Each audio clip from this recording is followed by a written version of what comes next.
오늘 읽은 야고보서 5장 1절부터 6절까지의 말씀은 돈, 특별히 재물에 관한 말씀입니다.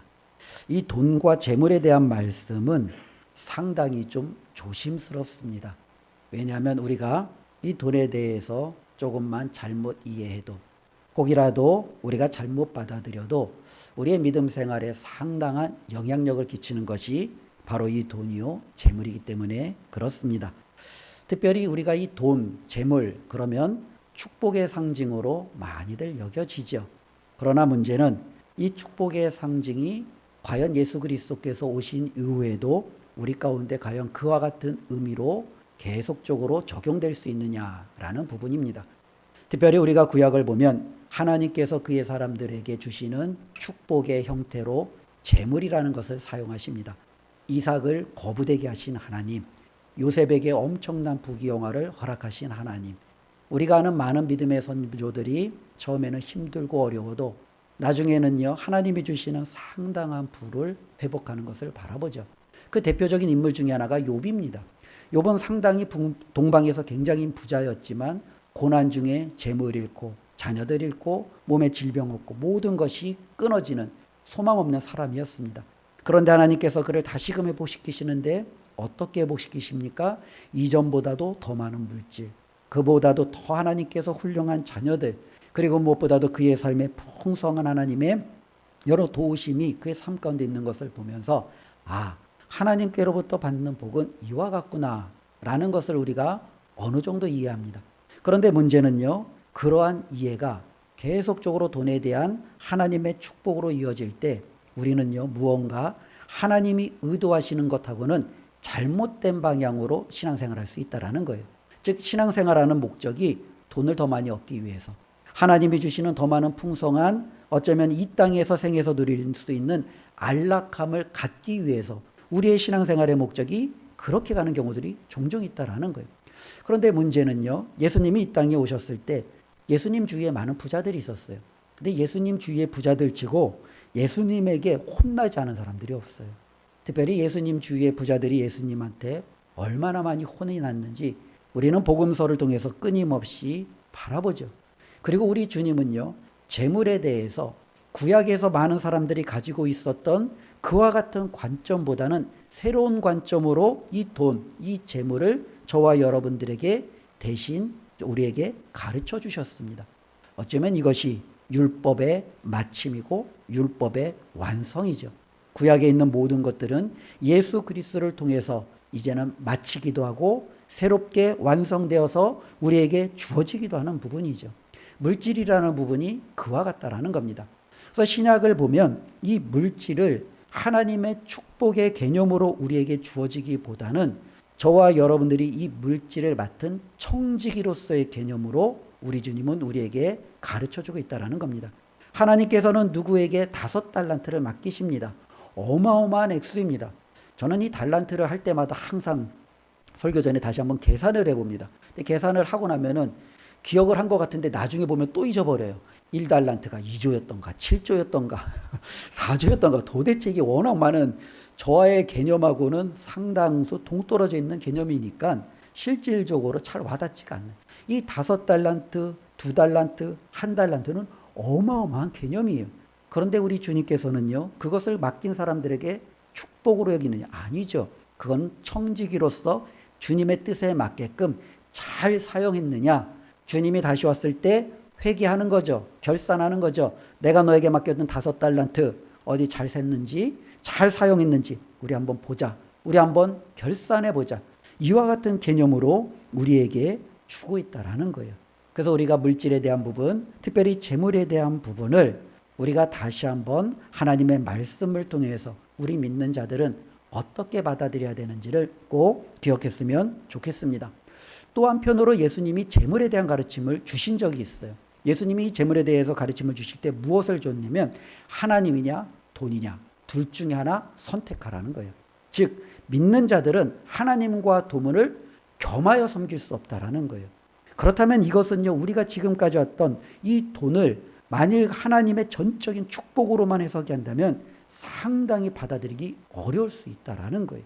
문제는 예수님께서는 하나님과 이 돈을 어쩌면 거의 동등선상에 놓고 둘 중에 하나 선택하라는 거죠. 나중에 예수님은 말씀하기를 이 돈은요 우리에게 만몬이에요. 만몬은 당시 그 가나안 땅의 주변 민족들이 섬겼던 하나의 신입니다. 즉 이 돈을 거의 신격화, 때로는 하나님과 버금가는 많은 사람들이 의지하는 그 대상으로 높이죠. 그리고 이 돈에게는요 상당한 권세와 힘이 있어요. 그래서 예수님께서는 돈이냐 하나님이냐 둘 중에 섬기고 선택을 하고 우리 믿는 사람은 이 돈과 하나님을 같이 섬길 수 없다라는 가르침을 주었습니다. 이와 같은 돈에 대한 개념을 우리가 다시 한번 정리하시고 오늘 야고보가 그가 섬기는 교회에 왜 어떤 문제가 일어났기에 이 말씀을 통해서 교훈하고 그리고 이 교훈을 받는 우리는 어떻게 우리가 살아가는 이 시대에 또 하나님이 주신 이 공동체 안에서 이 말씀을 실현해 갈 수 있을까 고민해보는 시간이 되었으면 좋겠습니다. 특별히 야고보는요 자기가 섬기는 교회 안에 많은 문제들을 계속적으로 지적합니다. 그리고 그 문제를 고쳐나갈 것을 하나님의 말씀대로 새롭게 할 것을 명령하죠. 특별히 야고보가 주장하는 것은요 삶의 변화입니다. 하나님을 알고 예수 그리스도를 믿는 자들이 그들의 삶의 변화가 일어나지 않는다면 그들의 믿음을 과연 진짜라고 할 수 있느냐라는 그와 같은 전제에서 시작이 되어지죠. 그런데 야고보가 볼 때 우리의 믿음을 우리가 하나님 앞에 제대로 서지 못하게 하는 많은 이유들이 있는데 특별히 그 중에 이 두 가지를 야고보가 끊임없이 지적하는 것을 바라봅니다. 그 중에 하나가 뭐냐면요 탐욕이에요. 욕심이에요. 이 탐욕과 욕심이 우리로 하여금 하나님의 말씀대로 제대로 살지 못하게 하는 거죠. 야고보는 1장 4절에 그렇게 이야기합니다. 욕심이 잉태하면 죄가 낳고 죄가 자라면 결국에는 사망의 결과를 낳다는 이 욕심의 무서움을 우리에게 이야기하죠. 4장 1절에서 야고보는 이렇게 이야기합니다. 너희 왜 싸우냐? 너희 왜 다투냐? 야고보는 뭐 때문에 그래요? 욕심 때문이다. 정욕 때문이다. 라는 거예요. 우리 안에 있는 욕심이 서로 시기하고 다툼을 하고 결국에는 살인을 하고 결국에는 이 욕심 때문에 우리가 다투고 찢어지는 이와 같은 하나님이 원치 않는 삶을 맺게 된다라고 말하고 있죠. 더더군다나 이 욕심은요 세상을 사랑하는 거예요. 세상을 향하여 달려가는 거예요. 그러다 보니 점점 하나님과는 멀어지고 나중에는 하나님과 원수가 되어지는 이 욕심이 문제라는 거예요. 또 하나 야고보가 지적하는 우리가 살아가는데 우리로 하여금 하나님 앞에 온전한 믿음으로 가지고 살지 못하게 하는 것 중에 하나가 교만이에요. 교만. 이 교만이라는 것은 내가 다른 사람을 향할 때 판단하고 비방하고 모욕 주고 그들의 명예를 훼손하고 끌어내리는 이와 같은 잘못된 삶의 모습으로 나타나기도 하고요. 자기 자신을 향하여서는 어떻게 나타난다고 했죠? 하나님 없어도 난 내가 알아서 잘 살 수 있어. 나는 내 삶을 내가 계획하고 내 능력으로 내가 원하는 수준까지 이룰 수 있어. 그러니 하나님 없어도 괜찮아. 내 스스로 내 인생은 내가 알아서 할게. 자기 자신을 향하여는 이렇게 나타난다라고 했습니다. 즉, 이 탐욕과 교만이 우리의 삶의 수많은 문제들의 약이 되어지는 동기라는 거죠. 원인이라는 거죠. 그렇다면 이 탐욕이 돈에 대해서, 이 교만이 돈에 대해서 만약에 작용을 하면 실질적으로 하나님이 원치 않는 결과를 우리에게 주어지겠죠. 그래서 실질적으로 이 재물의 자체가 그렇다면은 안 좋은 것이냐? 그렇진 않아요. 재물 자체는 누누이 말씀드린 것처럼 중립적인 거예요. 그것을 쓰는 사람이 어떠한 의도를 가지고 쓰느냐에 따라 그것이 선한 도구가 되기도 하고 악한 도구로 전락되기도 하는 거죠. 우리 많은 예를 들지 않습니까? 칼을 요리하는 데 쓰면 그거는 굉장히 유용한 도구예요. 그러나 다른 사람을 해하는 데 쓰면 그것은 악한 살인 도구가 되는 거예요. 그러니까 이 돈이라는 것 자체도 이 자체가 악하냐 선하냐 이런 문제가 아니라 이 돈을 가지고 있는 그 사람이 어떠한 의중을 가지고 사용하느냐에 따라서 악하기도 하고 선하기도 할 수 있다는 것을 우리가 볼 수 있습니다. 그래서 오늘 야고보는요. 중요한 것은 이 재물이 아니라 이 재물을 대하는 우리 그리스도인들의 삶의 자세라는 거예요. 그러면 우리의 이 재물을 대하는 그리스도의 삶의 자세를 통해서 저 사람은 정말로 재물을 선하게 잘 쓰는구나 저 사람은 왜 하나님 앞에 돈을, 재물을 저렇게 악하게 사용을 할까? 때로는 하나님 앞에 책망을 받는 기준점이 있지 않겠습니까? 이 야고보는 그 기준점을요, 세 가지 기준을 오늘 말씀을 통해서 우리에게 가르쳐 주고 있습니다. 첫 번째는 뭐냐면 이 재물을 획득하는 방식이에요. 그러니까 우리가 돈을 어떻게 버느냐라는 거예요. 이 돈을 어떻게 버느냐에 따라서 그 돈은요, 선한, 때로는 악한 재물이 될 수 있어요. 그렇죠? 그러니까 돈을 어떻게 버느냐, 이게 굉장히 중요하다라는 거예요. 두 번째, 저와 여러분들이 돈을 벌었어요. 이제 돈을 쌓아둘 때 이 돈에 대해서 우리가 어떠한 마음가짐을 가지고 있느냐, 이것이 두 번째 기준이라는 거예요. 돈에 대해서 각 사람마다 다른 마음을 가지고 있겠죠. 그런데 이 돈에 대해서 그 마음에 따라 우리는요, 이 재물에 하나님 앞에 칭찬을 받을 수도 있고 책망을 받을 수 있다라는 거예요. 세 번째는요, 이 돈을 우리가 어떻게 쓰느냐라는 거예요. 이 돈을 잘 하나님의 뜻대로 쓰면 하나님 앞에 칭찬받는 거예요. 우리가 하나님 앞에 잘못 쓰면 책망받는 거예요. 그러니까 이 물질에 대해서, 재물의 돈에 대해서 하나님께서 판단하시는 기준, 이 세 가지를 야고보가 말하며, 우리가 이 말씀을 받아들이며 저와 여러분들에게 주어지는 재물이 크든 작든 우리가 어떻게 쓰느냐에 따라 하나님 앞에 설 수 있다는 거예요. 세 가지를 꼭 기억했으면 좋겠습니다. 내가 돈을 어떻게 획득했는가? 나는 돈에 대해서 어떤 마음을 가지고 바라보는가? 나는 이 돈을 어떻게 사용하는가? 이 부분을 우리가 보면 될 것 같습니다. 그런 마음으로 우리가 이제 오늘 말씀을 함께 나눌 텐데요. 1절 우리 한번 다 같이 읽어볼까요? 들으라 부한 자들아. 예, 특별히 부자들에 대해서 우리가 신약 성경에는 그렇게 좋은 뭐랄까요? 의증을 가지고 보는 경우들이 좀 많이 드물죠. 우리 주님이 말씀하셨듯이 부자가 천국에 들어가는 것은 낙타가 바늘구멍으로 들어가는 것보다 어렵다. 그만큼 부자에 대해서 상당한 부정적인 그런 많은 메시지들이 기록되어져 있습니다. 오늘 야고보도 그의 공동체를 향하여 들으라. 누구 보고 얘기합니까? 부자들아, 돈 많은 사람들아 라고 말합니다. 예전에 어떤 부분들이 그런 얘기를 하더라고요. 어떤 목사님이 선지서와 때로는 이렇게 서신서에 이렇게 물질에 대해서 다루는 본문을 가지고 가장 우리나라에서 설교하기 어려운 동네가 어디냐라고 말하더라고요. 그러면서 농담으로 강남입니다 라고 얘기를 하더라고요. 강남 가서 이런 얘기를 할 수가, 이런 말씀을 전할 수가 없다라는 거예요. 예, 강남에 가면은요 부자들이 많잖아요. 또 오늘 말씀 들으라 부자들아, 뭐라 그래요? 그들을 축복하는 게 아니잖아요. 너희에게 뭐가 임한대요? 고생이 임할 것이다. 그렇죠. 재앙이 임할 것이다. 엄청난 너희들에게 감당할 수 없는 힘든 일들이 임할 것이다. 그러니까 뭐 하래요? 울고 통곡하라. 뭐 하라는 거예요? 회개하라는 거죠.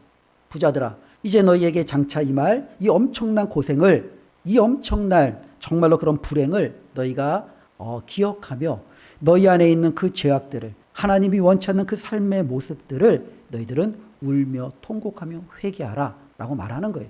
그렇다면 왜 야고보는 이 자신의 교회 안에 있는 부여자들이 바로 하나님 앞에 책망받을 수밖에 없겠느냐라는 그 부분을 뒷부분에 대해서 설명하겠죠. 그래서 2절부터 5절까지의 말씀이 처음에 제가 좀 전에 말씀드렸던 것처럼 이 당시의 부자들이 재물에 대해서, 돈에 대해서 그들이 가졌던 세 가지 어쩌면은 기준점에 얼마나 어긋났는지를 말씀해 주고 있습니다. 먼저 그들이 돈을 어떻게 획득했느냐, 어떻게 돈을 벌었느냐, 이것이 중요하잖아요. 4절 말씀 한번 볼까요? 4절 다 같이 읽겠습니다. 보라, 너희 밭에서 추수한 품꾼에게 주지 아니한 삭시 소리 지르며 그 추수한 자의 우는 소리가 만군의 주의 귀에 들렸느니라. 예, 이들은 부자예요. 돈을 벌었어요. 돈을 많이 쌓아뒀어요. 근데 어떻게 벌었어요? 자신들의 품꾼들에게 줘야 될 삭슬, 오늘날로 얘기하면 월급이 됐든 1급이 됐든 주급이 됐든 그것을 주지 않고 자신이 그것을 쌓아두고 어떻게 해요? 돈을 버는 거예요. 저는 기업에 대해서 잘 모릅니다. 그러나 가느 경우다 그런 부분들이 있다라는 거예요. 뭐 어음이라는 것, 예전에는요. 이 어음 때문에 많은 기업들이 망하기도 하고 도산당하기도 하고 힘든 상황이 있기도 하죠.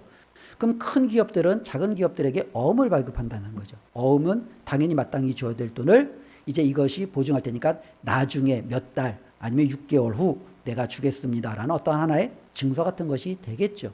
그런데 왜 바로 줄 수 있는데 바로 주지 않느냐? 바로 주지 않고 그 많은 돈을 은행에 쌓아두면 자신에게 이득이 되니까, 이자가 붙으니까, 혹은 그 몇 개월 동안 그 돈을 다른 데 투자해서 더 많은 이득을 얻을 수 있으니까. 그러나 일하고 나서도 몇 개월을 기다려야 되는 작은 기업들은, 또 그 기업에 속해 있는 많은 사람들은요, 굉장히 힘들고 어려운 그 시간을 지나겠죠. 그들은요, 그 힘든 것이 눈물이 되겠죠. 하나님 앞에 나아가서 때로는 기도의 통곡 소리가 되겠죠. 오늘 말씀이 지금 이와 같다라는 거예요.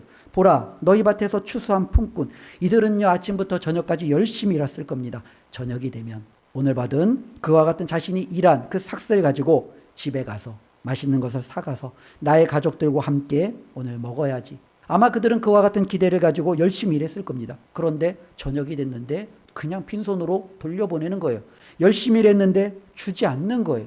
이들의 삶 속에 얼마나 많은 울분이, 통곡 소리가, 때로는 하나님을 향한 부르짖음이 그들의 삶 속에서 처절하게 일어나겠습니까? 어쩌면 지금 야고보는요, 이 부자들이 이와 같은 잘못된 방식으로 하나님 앞에 불을 쌓았다면 그 부가 축복이 될 수 없다라는 거예요. 반드시 하나님은 그것으로 말미암아 너희에게 임할 고생이 있다라는 거예요. 불행이 닥칠 거라는 거예요. 하나님 앞에 정당하게 벌지 못한 이 모든 것에 대해 하나님의 책망을 우리는 볼 수 있습니다. 특별히 하나님은요, 구약에도 말씀하셨어요. 그 사람이 일을 했다면 품삯을 당일에 주라는 거예요. 미루지 말라라는 거예요. 이것이 어쩌면 하나님께서 그의 자녀들에게 주신 말씀인데, 많은 믿는 사람들도요, 돈을 사랑하기 때문에 돈을 좀 더 많이 모으고 쌓고 싶은 마음에 하나님의 말씀을 어기는 경우들이 종종 있다라는 겁니다. 우리도 혹시 사업을 하거나 가게를 운영하거나 혹은 우리가 다른 사람들의 누군가를 고용한다면 이와 같은 일들은 결코 하나님이 원치 않는 일이라는 거예요.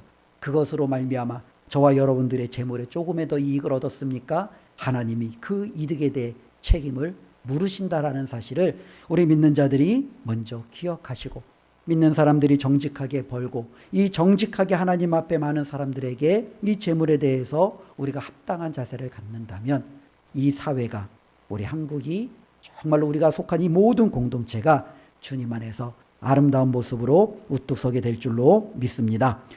특별히 두 번째 기준은요, 이 돈을 대하는 마음가짐이잖아요.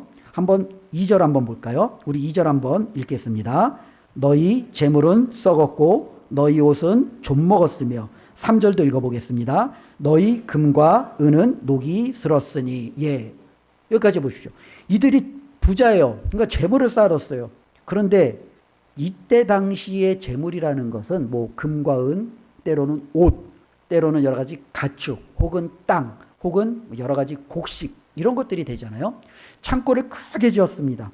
그들이 저 가득가득 창고마다 곡식을 쌓아뒀어요. 또 창고를 멋지고 아주 예쁘게 지었어요. 거기다가 아름다운 옷들을 쟁여놨어요. 또 금고도 만들었어요. 거기에다가 금과 은도 넣고 정말로 자신들이 쌓은 모든 것들을 넣었어요. 근데 문제는요, 그 모든 것이 어떻게 돼요? 썩었어요. 좀이 먹었어요. 녹이 슬었어요. 그들에게 있어서 이 재물은요, 마치 무엇과 같습니까? 이 재물은 자신들에게 있어서 전부예요. 이것을 쌓아놓는 그들의 이면에는요, 그들이 이 세상을 살아가면서 무엇을 의지하고 있는지를 잘 보여주고 있는 거예요. 우리 예수님이 말씀하신 어리석은 부자. 자, 내가 이제 창고에 모든 것을 쌓아두니 이제 내 인생아 먹고 마시고 남은 인생 편안히 쉬자. 그가 의지하는 건 뭐예요? 창고에 쌓아놓은 재물이었어요. 곡식이었어요. 이 부자들은요, 인생에 있어서 그들의 마음은요, 무엇을 의지하고 살아갑니까? 바로 창고에 쌓여있는 재물, 곡식, 때로는 자신의 금고에 있는 금은 모아들, 때로는 오늘날로 이야기하면 많은 부자들은요, 무엇을 의지하겠습니까? 내가 가지고 있는 통장에 많은 돈들, 혹은 투자한 여러 가지 뭐 부동산이 되었던 여러 가지 자신의 재물로 바꿀 수 있는 수많은 현금화할 수 있는 그러한 것들, 이것들을 바라보면서 그들은 뭐라고 해요? 야, 든든하다. 저게 있으니 나는 괜찮아. 내가 저거를 쌓았으니 내 노후는 평안할 거야. 내가 어떤 어려움이 와도 나는 그 어려움 정도는 능히 이길 수 있어. 왜? 나에게는 돈이 있으니까. 나에게는 내가 쌓아둔 것이 있으니까. 이렇게 그들은 말하고 있다라는 거예요. 그런데 문제는요, 이 말씀을 보면서 어떤 목사님이 그렇게 말씀을 하셨습니다. 이들이 쌓아놓은 것 때문에 그들은 예수님 앞에 책망받는다라는 거예요. 만일 이들이 쌓아놓지 않았다면 책망받지 않는데 그들이 쌓아놓은 것이 좀 먹고 녹슬고 정말로 썩은 그 재물들을 바라보면서 그들은 예수님 앞에 섰을 때 책망받을 수밖에 없다라는 거예요. 그런 면에서 가난한 자들은요, 그런 측면에서 책망받지는 없죠. 왜? 쌓아둔 게 없으니까. 그런데 이들이 그렇게 쌓아뒀던 것은 그들이 그렇게 책망받을 수밖에 없었던 이유는 바로 그것이죠. 나는 돈이 제일입니다. 나는 정말로 금은보화가 제일입니다. 이것만 있으면 난 괜찮습니다. 그러니 나는 이것을 의지하며 지금까지 살아왔습니다. 라는 것이 그들의 재물을 바라보는 삶의 태도예요. 그러니 하나님 앞에 섰을 때 당연히 책망받겠죠.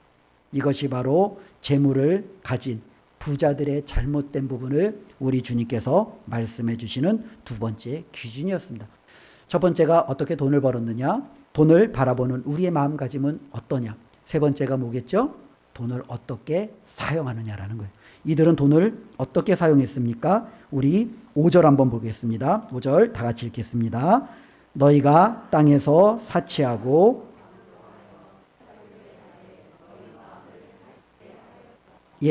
이들은 재물을요 쌓아두었어요. 그리고 쌓아둔 돈을 가지고 그들은 어떻게 사용합니까? 그들의 사용한 두 가지 단어가 나오죠. 사치, 방종. 그렇죠. 그들은 자기가 돈 쌓은 돈으로 사치하고 방종하는 거예요. 그 돈이 주는 편안함 얼마나 편안해요. 향락함 얼마나 향락함. 지난주에 제가 말씀드렸잖아요. 저희 교회 차가 퍼져가지고 수리를 들어갔습니다. 그래갖고 일주일이면 나온다는데 아직까지 안 나왔어요. 이제 아마 다음 주에 나온대요. 이 일주일 동안 제가 이제 집에서 이제 출퇴근을 했어요.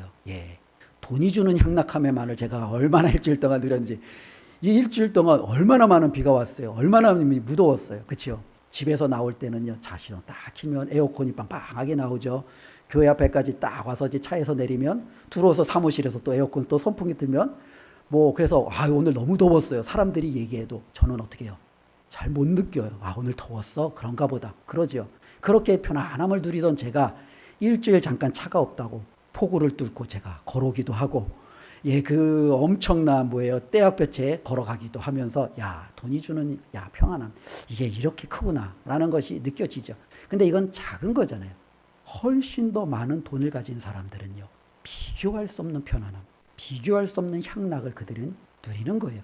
이것이 크면 클수록 그들은 어떻게 해요? 더 많은 돈을 쓰겠지요. 더 많은 것을 그들은 허비하며 자신들의 삶을 위해서 그들은요 그것을 사용하겠죠. 그들에게 있어서는요. 그래서 결국에는 뭐예요? 이 세상이 전부예요. 이 세상에서 내가 가지고 있는 이 모든 것을 누리는데 그들은 모든 관점이 있어요. 그들은 죽음 이후에서 별로 생각하지 않아요. 죽음 이후에 지옥, 죽음 이후에 천국? 아니에요. 지금 나는 이 돈을 가지고 사용하기도 바빠요. 우리 주님께서 한 예를 들어주신 적이 있어요. 부자와 나사로입니다. 이 부자와 나사로라는 예화가 굉장히 어려워요. 왜 어렵냐면 이 부자는요 말 그대로 부자예요. 그러니까 이 세상에서 편안하게 자신이 원하는 것을 잘 누리고 살았어요. 죽었어요. 나사로는 거지예요. 가진 것도 없어요. 너무너무 궁핍한 삶을 살다가 그도 죽었어요. 근데 갑자기 부자는 지옥으로, 그리고 나사로는 낙원으로. 부자들은 다 지옥에 가는가? 가난한 자들은 다 천국에 가는가? 굉장히 좀 어려워요. 그래서 예전에 중세에서 많은 수도자들은 이 말씀을 통해서 가난을 실천하는 거예요. 왜?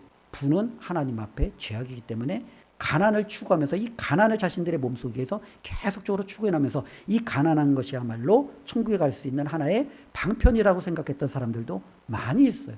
그러나 이 부자와 나사로는 우리 주님께서 그것을 이야기하는 게 아니죠. 이 부자와 나사로는 분명히 맥락 속에서 봐야겠죠. 우리 주님이 왜 이야기를 하셨는가. 그러나 우리가 오늘 말씀에 비추어서 이것을 잠시 본다면 이 부자는요 오늘 말씀처럼 자신이 가지고 있는 이 모든 부를 자신을 위해서 사용하는데 전혀 주저함이 없었겠죠. 사치했고 방종했고 때로는요 이 모든 것을 쓰는데 떵떵거리면서 사용했어요. 그는 내세 이후에 관심이 없었을 거예요. 그러니까 죽음 이후에 지옥에 가서 아이고 진짜 지옥이 있었구나, 큰일 났구나, 내 가족이 있는데 나중에 후회하기 시작하잖아요. 그가 살아갔을 때 그는 자신의 부 때문에 하나님이 주시는 영원한 관점을 그는 전혀 관심도 두지 아니하고 믿음에 대해서도 아무 생각이 없었어요. 그는 그냥 그렇게 살아갔던 거예요.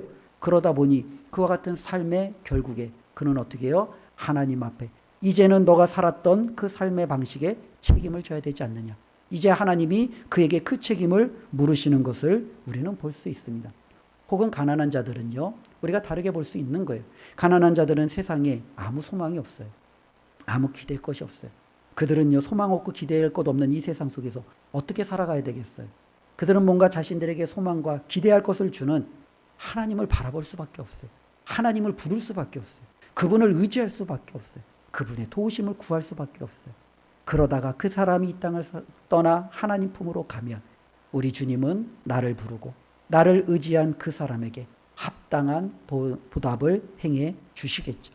그러니 우리가 이 재물을 어떻게 사용하느냐, 이것도 굉장히 중요하다라는 거예요. 1절 말씀, 들으라 부한 자들아. 그러면서 그들을 향한 왜 책망했느냐? 너희는 왜 돈을 그렇게 부정직하게 벌었느냐? 너희는 왜 돈에 대해서 하나님보다 더 많이 의지하느냐? 너희는 왜 돈을 가지고 사치와 방종하며 너희 자신만을 위해서 쓰느냐? 하나님께서 그들을 책망하시는 이유입니다. 마찬가지로 우리에게도 하나님께서 이와 같은 말씀의 기준을 가지고 우리의 삶을 판단하시고 때로는 칭찬, 때로는 책망하실 수 있다라는 겁니다. 이거는 돈의 많고 적음의 문제가 아니에요.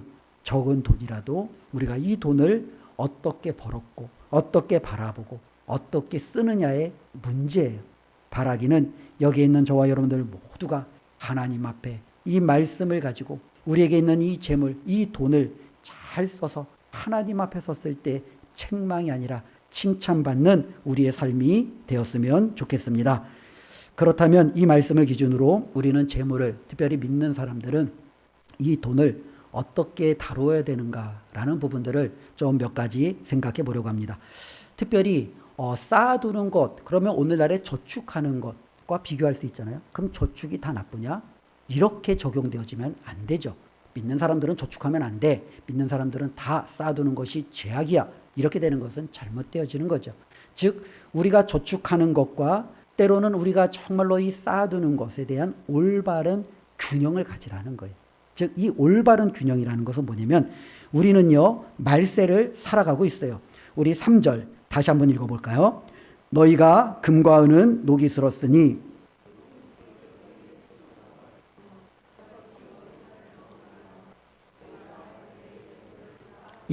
우리가 살아가는 시대는 어떤 시대예요? 말세예요. 그러니까 말세는 언제 이 세상이 끝나도 전혀 이상할 것이 없는 거예요. 그렇죠? 이 설교가 끝난 후에 주님이 오실 수도 있고요. 혹은 내년에 주님이 오실 수도 있어요. 우리의 생애가 다 하기 전에도 주님이 오실 수 있어요. 그때 우리의 삶은 끝나요. 그런데 이 말세는 문제가 있어요. 마지막이 아직 끝나지 않았으니까 현세도 살아가야 돼요. 말세가 오면 이제 내세도 준비해둬야 돼요. 그렇죠? 그러면 우리가 어느 정도 이 쌓는 것의 기준에 균형점을 갖춰야 된다는 거죠. 이 세상에서 우리가 우리의 삶을 위해서도 저축하고 쌓아둘 것이 있고 말세 이후에 우리가 하나님 나라에 갔을 때에도 쌓아둘 것이 있어야 되는 거예요. 부자들은, 책망받는 부자들은 이 땅에만 쌓아뒀다라는 거예요. 그리스도인이라면 이 땅에만 쌓아두는 것이 아니라 천국 이후에서도 우리가 쌓아두어 하나님께로부터 받을 것이 있게 해야 된다라는 거죠. 이 두 가지의 균형을 우리가 가져야 된다라는 거예요. 그래서 이 땅에서 저와 여러분들에게 돈이 들어왔습니다. 재물이 들어왔습니다. 이 땅에서 우리의 노후를 위해서, 가정을 위해서 일정 부분 저축하고 준비하는 것 필요합니다. 그러면 그것이 전부가 되어서는 안 되겠죠. 나머지는요, 하늘에 쌓아두어야 돼요. 목사님, 하늘에 어떻게 쌓아둘까요? 우리 예수님께서 말씀해 주셨어요. 너희 보물을 하늘에 쌓아두라. 보물을 하늘에 쌓아두는 것은 뭐예요? 우리에게 준 이 보물을 가난한 자들, 약한 자들, 고아와 가부, 힘없는 자들에게 어떻게 해요? 나누고 베푸는 것이 바로 보물을 하늘에 쌓아두는 거예요. 바울은 디모데전서 6장 17절부터 19절에 이 말씀을 다음과 같이 말씀했습니다. 우리 다 같이 한 목소리로 읽겠습니다. 내가 이 세대에서 부한 자들을 명하여 마음을 높이지 말고 정함이 없는 재물에 소망을 두지 말고 오직 우리에게 모든 것을 후히 주사 누리게 하시는 하나님께 두며 선을 행하고 선한 사업을 많이 하고 나누어 주기를 좋아하며 너그러운 자가 되게 하라. 이것이 장래에 자기를 위하여 좋은 터를 쌓아 참된 생명을 취하는 것이니라. 예, 바울이 뭐라고 말합니까? 마지막에 보니까 이것이 장래에 누구를 위하여? 자신을 위하여 좋은 터를 쌓는 거라는 거예요. 그럼 이것이 뭐예요? 앞에 있는 거잖아요. 뭐예요? 선을 행하고 선한 사업을 하고 나누어 주기를 좋아하고 너그러운 자가 되는 거예요. 이게 바로 하늘의 보물을 쌓아두는 거예요. 우리 그리스도인들은 바로 이와 같은 균형을 잘 잡는 사람이어야 됩니다. 어쩌면 우리에게 이러한 기회들이 많이 있죠. 우리 주위에 연약하고 힘없는 사람들을 바라볼 때 내가 도울 힘이 적지만 적은 힘 안에서 내가 할 수 있는 도움의 손길을 주는 것, 이것이 바로 보물을 하늘에 쌓아두는 것입니다. 바로 우리가 하나님 앞에 이 세상에서 우리의 남은 생애도 준비하지만 장차 하나님이 부르실 때 그 땅에서도 우리가 하나님께로부터 받을 놀라운 축복을 기대하며 하늘의 보물을 쌓아두는 저와 여러분들이 되시기를 주님의 이름으로 축원을 드립니다. 또 한 가지 우리가 기억할 것은 이 땅의 보물, 특별히 돈을 쌓아둘 때 이 돈에 대한 우리의 마음가짐을 우리는 늘 어떻게 해요? 살펴야 돼요. 어쩌면 어리석은 부자는 곡식을 바라보면서 마음이 편안한 거예요. 이 부자들도요, 창고에 들어있는, 때로는 금고에 들어있는 이 금과 자신들의 여러 가지 돈을 보면서 그들의 마음이 편안한 거예요. 만일 우리의 마음도 통장을 보고 마음이 편안하다면 그때는 경각심을 가져야 되는 거예요. 우리의 마음은 통장에 있는 돈이 우리의 마음을 평안케 해서는 안 되죠. 우리의 마음을 평안케 하는 것은 저와 여러분들이 믿고 있는 하나님 아버지셔야 됩니다. 하나님 아버지 때문에 내 마음이 평안한 거예요. 야, 내 통장에 돈이 이렇게 있으니 나 참 든든하다. 이때는요, 우리 스스로 우리에게 채찍을 가야죠. 내 마음이 돈 때문이 아니라 하나님을 향하여 갈 수 있도록 우리의 자신을 늘 살피셔야 됩니다. 그래서 이것은 어떻게 보면 우선순위의 문제예요. 돈이 우선순위냐, 하나님이 우선순위냐. 그렇기 때문에 이것은요, 선택의 문제예요. 양자택일의 문제예요. 둘 다 움켜쥘 수 없는 거예요. 예수님이 말씀하신 것처럼 하나님이냐 돈이냐 둘 중에 하나의 문제라는 거예요. 그러니 우리가 이 돈을 대할 때 늘 자기 자신에게 물어보는 거예요. 너는 돈을 더 의지하니? 너는 더 하나님을 의지하니? 이 돈이 없어도 너는 하나님 때문에 너는 살아갈 수 있니? 아니면 넌 이 돈이 없으면 너는 살지 못하니? 우리 자신에게 한 번씩 물어보세요. 그러면서 내가 하나님을 더 많이 사랑하고 더 많이 의지하고 있는지 자기 자신을 살피는 저와 여러분들이 되었으면 좋겠습니다. 특별히 또 한 가지 기억할 것은 재물을 다룰 때 우리는 언제나 정직해야 돼요. 이 돈이라는 것은 끊임없이 우리를 속여요. 그렇죠? 벌 때도 속여요. 쓸 때도 속여요. 벌 때는 어떻게 해요? 다른 사람을 속여서 내가 정당한 방법이 아니라 더 많이 갖게 하려고. 사용할 때도 속여서 그 사람에게 합당한 돈을 주는 것이 아니라 더 많이 주어서 가게 하는 것. 이러한 부분들이 우리 가운데 있다라는 거예요. 저는 이 부분에 있어서 때로는 이제 목회자로서, 때로는 그리스도인으로서 저도 상당히 좀 어려운 부분들이 있어요. 어떤 부분들이 있냐면 이 부가세라는 부분이 있어요. 우리 대한민국에는 부가세라는 게 있잖아요. 모든 대한민국인은 이 땅에서 물건을 사고 팔 때 부가세를 내요. 부가세가 뭐예요?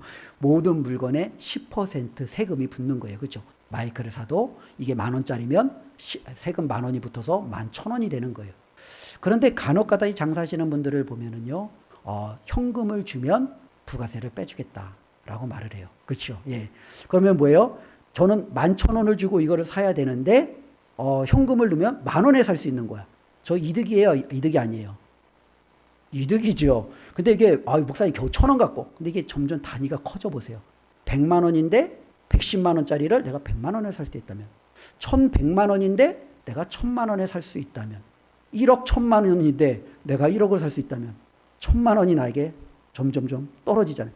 이게 어찌 보면은 옳지 않은 방법이잖아요. 어쩌면 당연히 내가 그것에 대해서 세금을 내고 부과하는 것이 마땅한 거잖아요. 근데 저도 인간인지라 돈의 액수가 커지면 고민이 되는 거예요. 야, 이걸 내가 세금 이렇게 같이 해야 되나? 차라리 현금 되는데 차라리 현금 내고, 야, 이렇게 서로 윈윈 아니냐? 저 사람도 나도 이렇게 해야 되지 않느냐? 이러한 부분이 있는 거죠. 그런데 오늘 말씀을 보면은요, 우리가 이러한 모든 부분들에서 하나님은요, 언제나 정직해야 된다는 거예요. 가이사에게 낼 것은 가이사에게, 하나님께 바칠 것은 하나님께. 때로는 그것이 우리에게 손해가 될 수 있고 불이익이 될 수 있을 것 같아요. 그런데 그리스도인들은요, 때로는 하나님의 말씀 때문에 손해와 불이익도 감당하라는 거죠. 이것이 어쩌면 우리의 삶 가운데 필요한 부분일 겁니다. 많은 부분들, 이것이 별로 내 삶에 와닿지 않는 것과 같아도 우리의 돈을 사용하는데 우리가 한번 잘 들여다보시면 때로는 이렇게 정직하게 벌고 정직하게 쓰는 것이 참 힘들 때가 있다는 것을 기억하시면서 끊임없이 자기 자신을 살펴 하나님 앞에 재물에 있어서 정직하려고 노력하고 애쓰는 우리의 삶이 되었으면 좋겠습니다. 또 한편으로는요, 돈이 많은 사람들은요, 사치와 방종의 삶이 나타난다고 그래요. 그런데 우리 그리스도인들은 사치해서는 안 돼요. 돈에 대해서 방종하며 자신이 마음껏 사용해서도 안 돼요. 사치의 기준을 어떻게 정할지 저도 잘 모르겠습니다. 그러나 본인이 볼 때, 때로는 사회적인 통념상, 때로는 그것을 받아들이는 기준에 있을 때 우리 그리스도인들이 그런 부분들을 넘어서는 것은요, 하나님 앞에 맡은 바 된 재물에 대해서 우리가 너무 내 자신만을 위해서 사용하고 있는 잘못된 방향임을 우리가 직시하셔야 됩니다. 그래서 우리가 돈을 사용할 때도 이것이 사치를 넘어서는, 때로는 나의 방종의 삶을 하는 이와 같은 부분으로 넘어가지 아니하도록 늘 깨어서 자기 자신을 살피는 우리의 삶이 되었으면 좋겠습니다. 오늘 이제 6절 말씀을 나누지는 않았는데요. 우리 한번 6절 말씀을 한번 읽어보겠습니다. 너희는 의인을 정죄하고 죽였으나 그는 너희에게 대항하지 아니하였느니라. 예, 갑자기 뜬금없이 5절까지 부자들에 대한 경고, 그들에 대한 책망이 나오더니 6절에 이 말씀이 나옵니다. 너희는 의인을 정죄하고 죽였다. 그가 누구일까요? 그는 너희에게 대항하지 아니하였다. 정말로 그들 가운데 의인이 있었을까? 때로는 그 의인을 그들은 죽였을까? 우리는 뭐 그렇게 경우를 살펴볼 수도 있죠.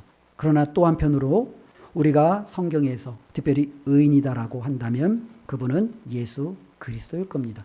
예수 그리스도를 정죄하고 죽인 자들이 누구입니까? 부자들이었습니다. 바리새인들이었습니다. 대제사장들이었습니다.